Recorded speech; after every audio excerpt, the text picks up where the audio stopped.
भजन संहिता अध्याय 102। भजन संहिता अध्याय 102। हे यहोवा, मेरी प्रार्थना सुन, मेरी दुहाई तुझ तक पहुंचे। मेरे संकट के दिन अपना मुख मुझसे न छिपा ले। अपना कान मेरी ओर लगा। जिस समय मैं पुकारूं उसी समय पूर्ति से मेरी सुन ले, क्योंकि मेरे दिन धुएं की नाई उड़ जाते हैं और मेरी हड्डियां लुकटी के समान जल गई है।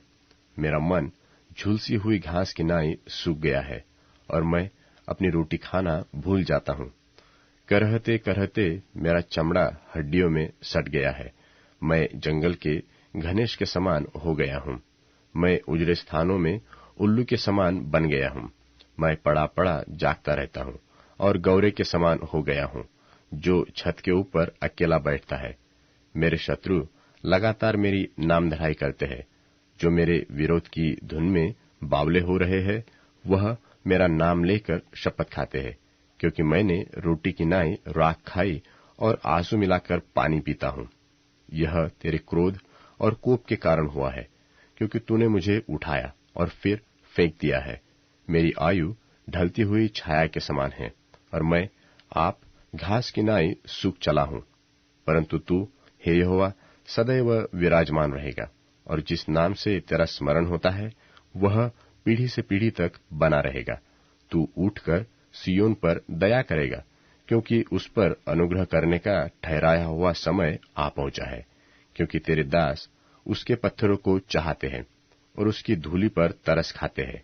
इसलिए अन्य जातियां यहोवा के नाम का भय मानेंगी और पृथ्वी के सब राजा तेरे प्रकोप से डरेंगे, क्योंकि यहोवा ने सिय्योन को फिर बसाया है और वह अपनी महिमा के साथ दिखाई देता है। वह लाचार की प्रार्थना की ओर मुंह करता है और उनकी प्रार्थना को तुच्छ नहीं जानता।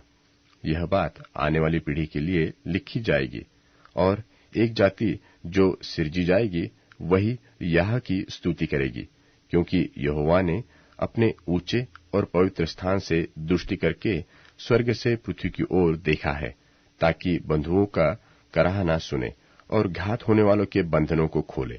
और सिय्योन में परमेश्वर के नाम का वर्णन किया जाए और यरूशलेम में उसकी स्तुति की जाए।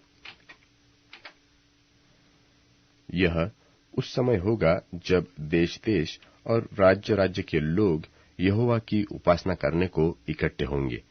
उसने मुझे जीवन यात्रा में दुख देकर मेरे बल और आयु को घटाया। मैंने कहा, हे मेरे परमेश्वर, मुझे आधी आयु में न उठा ले। तेरे वश पीढ़ी से पीढ़ी तक बने रहेंगे। आदि में तूने पृथ्वी की नींव डाली और आकाश तेरे हाथों का बनाया हुआ है। वह तो नाश होगा, परंतु तू बना रहेगा, और वह सब कपड़े के समान पुराना हो जाएगा।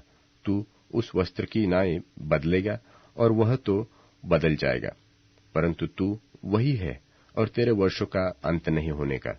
तेरे दासों की संतान बनी रहेगी और उनका वंश तेरे सामने स्थिर रहेगा।